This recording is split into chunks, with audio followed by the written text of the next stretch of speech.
Hello everyone, स्वागत है सभी का जीएस आइलैंड में।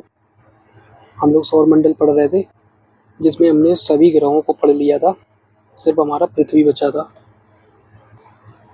इस वीडियो में हम पृथ्वी को भी कवर कर लेंगे और साथ में इसके उपग्रह चंद्रमा को भी कवर कर लेंगे। तो पृथ्वी हमारे सौरमंडल का 5th लार्जेस्ट ग्रह है और इसे नीला ग्रह भी कहा जाता है क्योंकि इस पर पानी की अधिकता है और लगभग पूरे धरातल का 71% पानी से घिरा हुआ है। और पृथ्वी का एकमात्र उपग्रह चंद्रमा है। अब पढ़ते हैं पृथ्वी के घूर्णन के बारे में। घूर्णन जिसे परिभ्रमण भी कहा जाता है, इसके बारे में बताया था कि अपनी ही दूरी पर घूमना घूर्णन कहलाता है, घूर्णन या परिभ्रमण। अब जो हमारी पृथ्वी है वह 24 घंटे में अपना एक घूर्णन पूरा करती है। इस वजह से दिन और रात होता है। जैसे मान लेते हैं ये सन है और ये हमारी पृथ्वी है। तो पृथ्वी का जो हिस्सा सन की ओर रहेगा उसमें क्या होगा, दिन होगा, और जो सन के पीछे रहेगा उसमें क्या होगा, रात होगा। अब देखते हैं परिक्रमण, रिवॉल्यूशन। हमारी पृथ्वी 365 दिन 6 घंटे में सूर्य का एक चक्कर पूरा करती है और यही 6 घंटा, जो अतिरिक्त 6 घंटा लग रहा है, यही हर चौथे वर्ष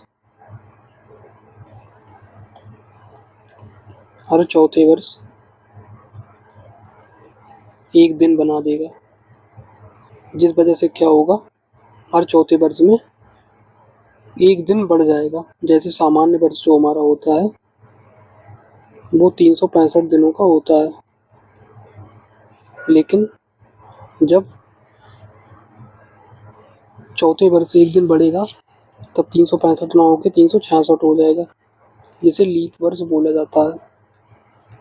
और इस वर्ष में क्या होता है, जो हमारी फरवरी है वह 29 दिन की होती है और सामान्य वर्ष में यह 28 दिन की होती है।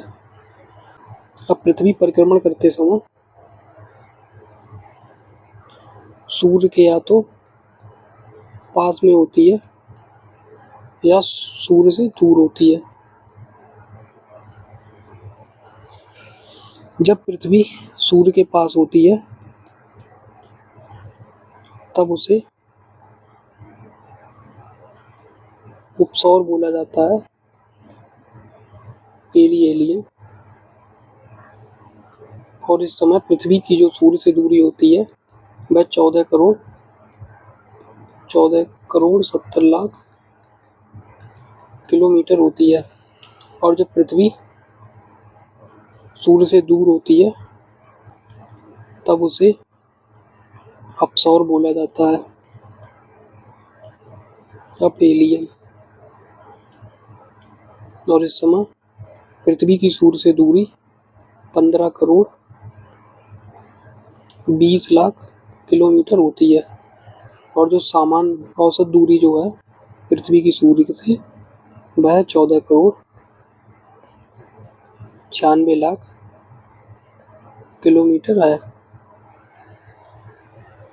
और जो हमारा उपसौर है वह 3 जनवरी को और अपसौर 4 जुलाई को होता है। तो हमारा उपसौर हो गया, अपसौर भी हो गया। अब आते हैं चंद्रमा पर। चंद्रमा पृथ्वी का एकमात्र प्राकृतिक उपग्रह है।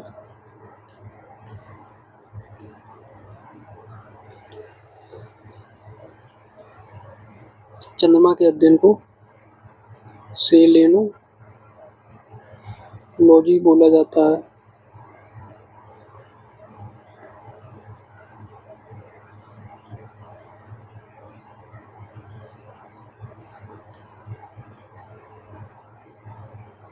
जैसे पृथ्वी के अध्ययन को जियोलॉजी बोला जाता है। और चंद्रमा की सतह पर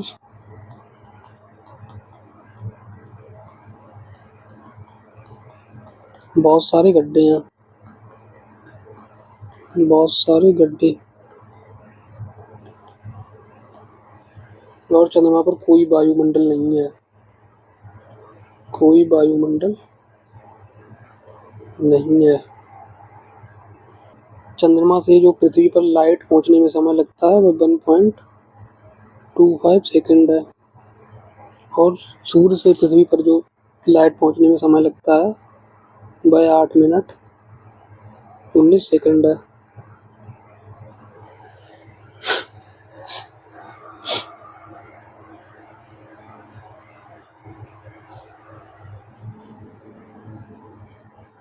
और चंद्रमा का अपना खुद का कोई प्रकाश नहीं है, खुद का कोई प्रकाश नहीं,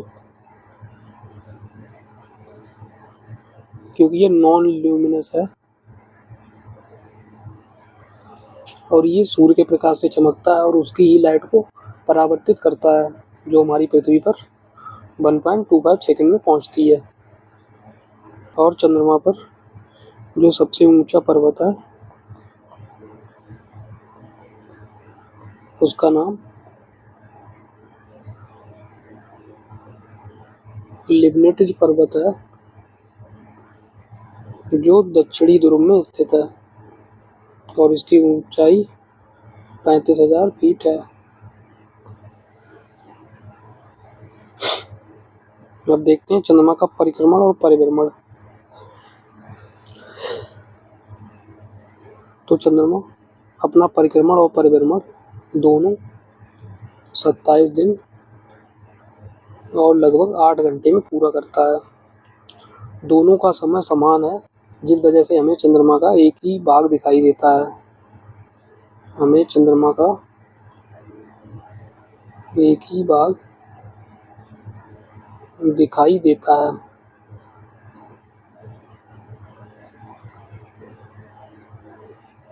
जैसे ये हमारी पृथ्वी है और ये मून है, तो हमें सिर्फ इसका एक ही भाग दिखाई देता है, क्योंकि जैसे जैसे ये रोटेट होता है, जैसे जैसे ये अपना घूर्णन करता है, वैसे ही ये आगे भी बढ़ता जाता है, जिस वजह से हमें सिर्फ इसका एक ही भाग दिखाई देता है और हम पृथ्वी से लगभग इसका 57% भाग देख पाते हैं। अब जैसे हमारी पृथ्वी सूर्य से दूर या पास जा रही थी, उसी तरह चंद्रमा भी हमारी पृथ्वी से दूर या पास जाएगा। जैसे ये अर्थ है, अब एक कंडीशन होगी जब मून पास होगा, एक कंडीशन होगी जब मून दूर होगा। जब पास होगा तब इसे उपभू बोलेंगे, पेरिजी।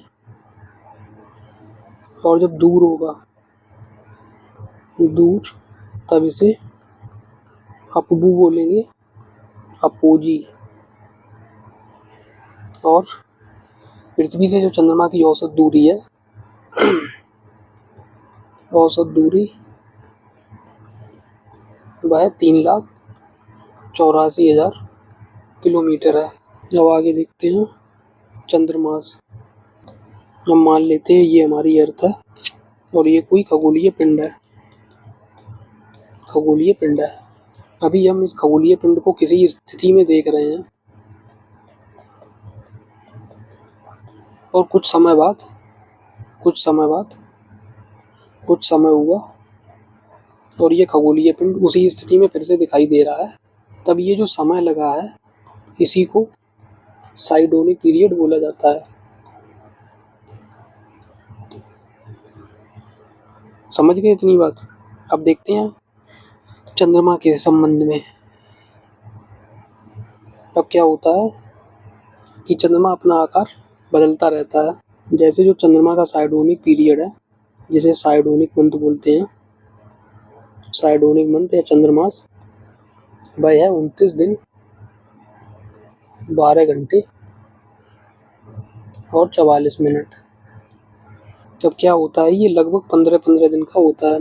इसे दो हिस्सों में बांटते हैं। एक पहला तो होता है शुक्ल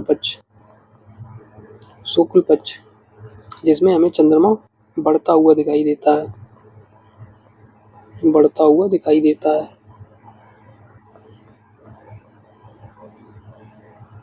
और बढ़ते बढ़ते पूरा हो जाता है, पूरा हो जाता है। और ये जो चंद्रमा पूरा हो जाता है उसे पूर्णिमा बोला जाता है, जब चंद्रमा पूरा दिखाई देने लगता है, फुल मून। दूसरी कंडीशन में क्या होता है, जो 15 दिन का अलग होता है, जिसे कृष्ण पक्ष बोला जाता है, कृष्ण पक्ष। इसमें क्या होता है, चंद्रमा घटता हुआ दिखाई देता है,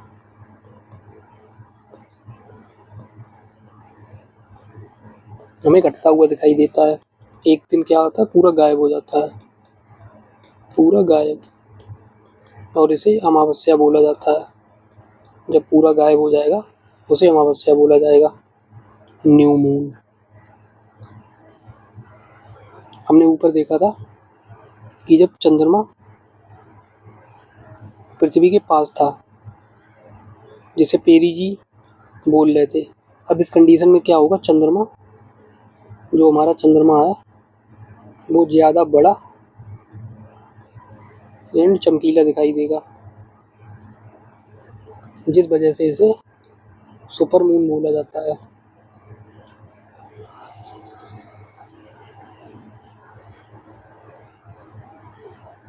अब देखते हैं सूर्य ग्रहण क्या होता है।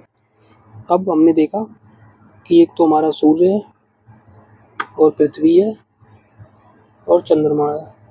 पृथ्वी सूर्य की परिक्रमा कर रही है और चंद्रमा पृथ्वी का परिक्रमा कर रहा है, जिस वजह से क्या होगा कि कभी ना कभी चंद्रमा सूर्य और पृथ्वी के बीच आ जाएगा, और कभी ना कभी पृथ्वी सूर्य और चंद्रमा के बीच में आ जाएगी, जिस वजह से दो कंडीशन बनेगी।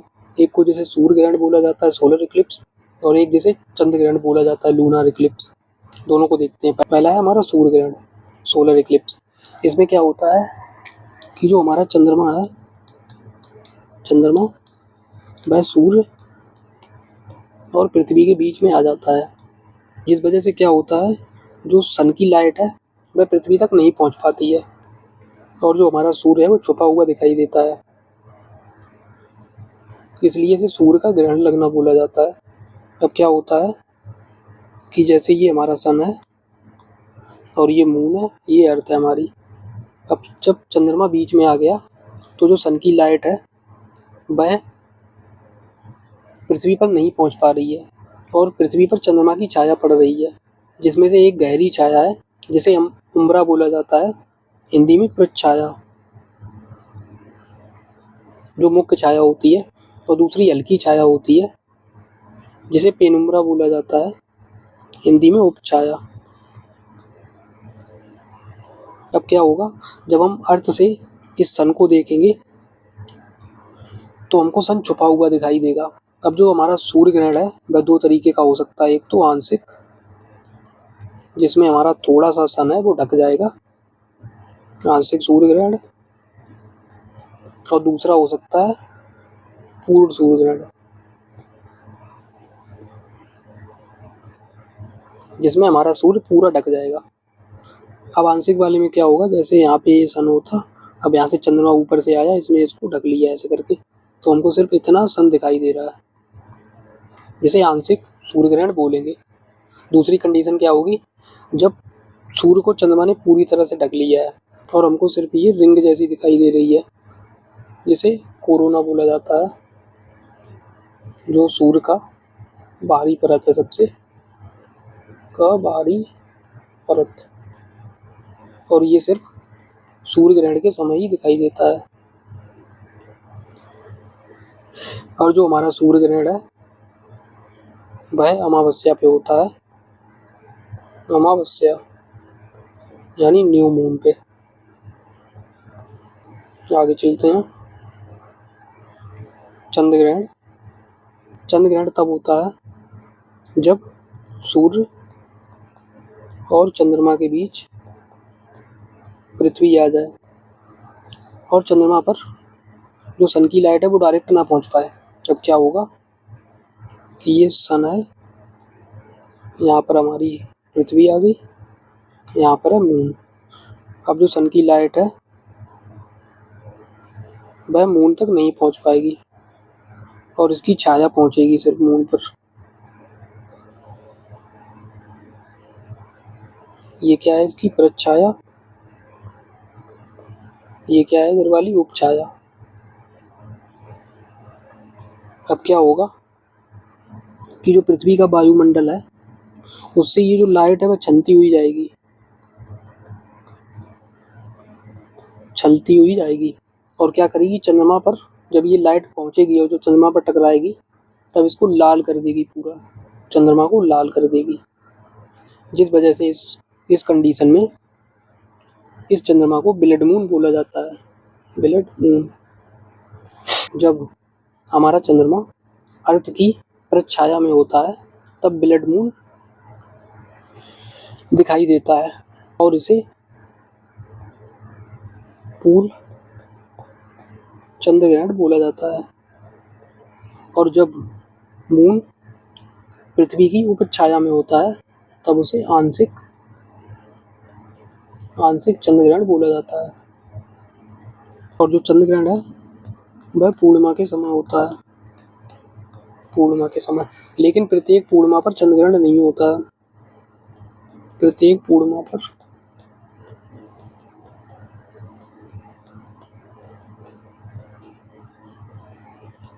चंद्र ग्रहण नहीं होगा। क्यों नहीं होगा इसका भी रीजन देखते हैं। जैसे मान लीजिए ये है पृथ्वी का कच्चा तल जिस पर वह घूम रहा है, पृथ्वी का कच्चा है ये ऑर्बिट। और ये मान लेते हैं कि चंद्रमा का मून का कच्चा तल है, ये है मून, ये है अर्थ। अब क्या है ना कि पृथ्वी और जो चंद्रमा का कच्चा तल है उनके बीच 5 डिग्री का अंतर है, लगभग 5 डिग्री के झुकाव पर है चंद्रमा पृथ्वी के कच्चा तल से। जिस वजह से क्या होता है, चंद्रमा एक कंडीशन में पृथ्वी के ऊपर दिखाई दे रहा है, एक कंडीशन में पृथ्वी से नीचे दिखाई देगा। जिस वजह से जो पृथ्वी की छाया है वह चंद्रमा पर नहीं पड़ पाएगी। सिर्फ यहाँ पर ये वाली जो कंडीशन है ना, यहाँ पर ही चंद्र ग्रहण होगा, जब ये एक दूसरे को ओवरलैप करेंगे। जब आगे ऊपर या नीचे रह जाएगा कोई भी, तब पृथ्वी की छाया चंद्रमा पर नहीं पड़ पाएगी, जिस वजह से प्रत्येक पूर्णिमा पर चंद्र ग्रहण नहीं हो पाएगा। अब देखते हैं ब्लू मून क्या होता है। सामान्यतः क्या होता है कि एक महीने में एक पूर्णिमा होती है, लेकिन कभी कभी क्या होता है एक महीने में 2 पूर्णिमाएं हो जाती हैं। तो जो दूसरी वाली पूर्णिमा होती है, दूसरी वाली पूर्णिमा, उसे ब्लू मून बोला जाता है।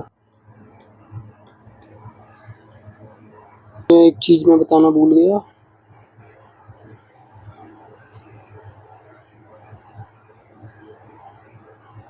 कि ये जो चंद्रमा है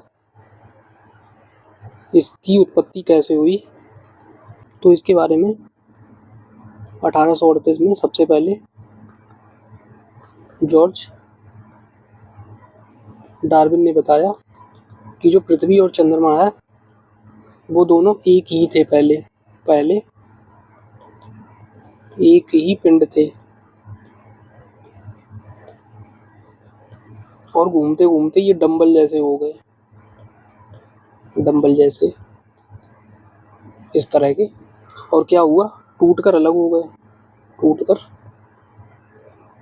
अलग हो गए। और एक हमारा क्या बन गया, मून, एक क्या बन गया, अर्थ। ये बताया जॉर्ज डार्विन ने।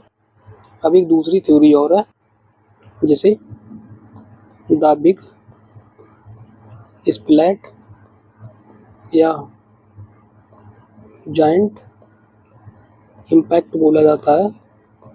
इस थ्योरी के अनुसार क्या हुआ कि पृथ्वी और चंद्रमा पहले एक ही पिंड थे, और क्या हुआ कि मंगल जितना बड़ा एक खगोलीय पिंड जिसे थिया बोला गया, वह पृथ्वी से टकराया।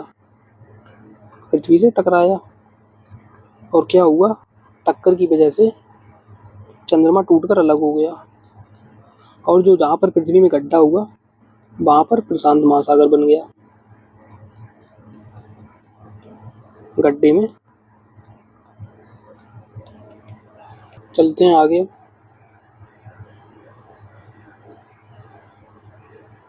अब देखते हैं हमारी पृथ्वी का जो स्थल मंडल है वह कैसे बना।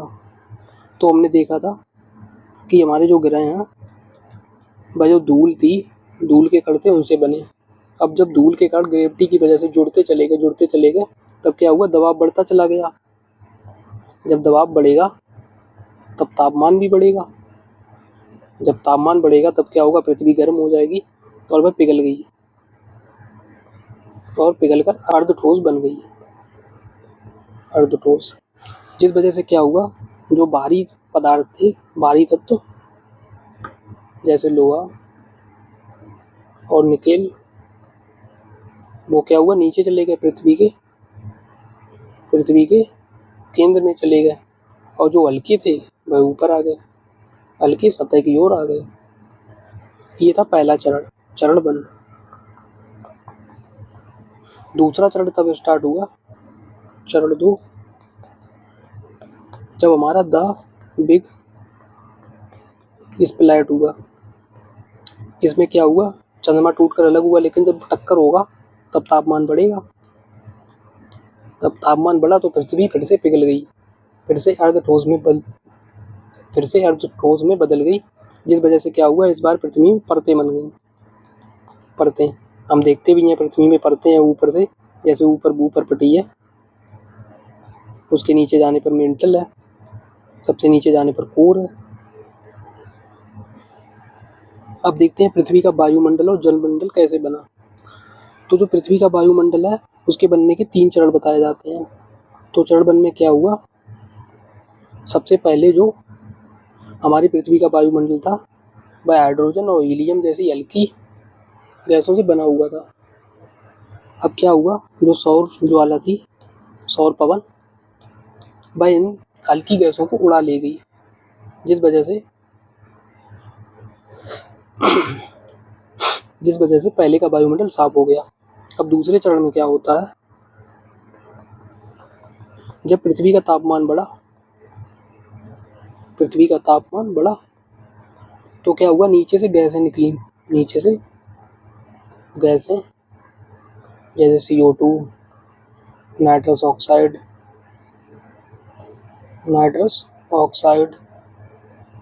और नाइट्रस ऑक्साइड का फार्मूला कमेंट करके बताएंगे। तथा जलवाष्प निकली और इसने क्या किया, जो वायुमंडल खाली हो चुका था उसको भर दिया, वायुमंडल को भर दिया। लेकिन हम देखते हैं कि वायुमंडल में तो ऑक्सीजन है, ऑक्सीजन 21% है लगभग, लेकिन यहाँ पर तो कुछ ऑक्सीजन नहीं दिख रही है। अब जो ऑक्सीजन है उसकी भरपाई होगी चरण 3 में। उससे पहले होगा हमारे महासागरों का निर्माण। उसके बाद प्रारंभ होगा हमारा चरण 3 वायुमंडल के निर्माण का। अब महासागरों का निर्माण कैसे होगा, अब यहाँ पर देख रहे हो जो जलवाष्प है वह पहुंची वायुमंडल में। अब जब तापमान गिरेगा तब जो जलवाष्प है वह ठंडी होगी, संघनन होगा जलवाष्प का, और क्या होगी, भयंकर वर्षा होगी। अब जब ये वर्षा बहुत लंबे समय तक होती रहेगी तब महासागर बनेंगे। जो भी पृथ्वी पर गड्ढे वगैरह होंगे वो भर जाएगा उनमें पानी और महासागर बन जाएंगे बड़े बड़े। और जो महासागरों का निर्माण है वह लगभग 4 अरब वर्ष पहले हुआ, और जो हमारे ग्रह हैं वह 4.6 अरब साल पहले बने ग्रह। अब इन महासागरों में क्या होगा, जीवन प्रारंभ होगा, शैवाल उत्पन्न होगा। शैवाल क्या करेगा, प्रकाश संश्लेषण, और क्या बनाएगा, ऑक्सीजन। और जो जीवन का प्रारंभ है वह तो लगभग 3.8 अरब साल पहले हुआ। ये सब याद रखेंगे। अब जो ऑक्सीजन है वह क्या करेगी, महासागरों को भर देगी पहले तो, महासागरों, उसके बाद क्या होगा, वायुमंडल हमारे भर जाएंगे ऑक्सीजन से और हमें आज का वायुमंडल देखने को मिलेगा। तो इस वीडियो में इतना ही रखते हैं, और ये हमारा पहला चैप्टर जो है सौरमंडल वह कंप्लीट हो गया है। अब हम अगला चैप्टर देखेंगे। पहले तो हम अक्षांश और देशांतर पढ़ेंगे, अक्षांश एंड देशांतर, और विषुव पढ़ेंगे, क्या होता है ये। उसके बाद हम पढ़ेंगे पृथ्वी की आंतरिक संरचना।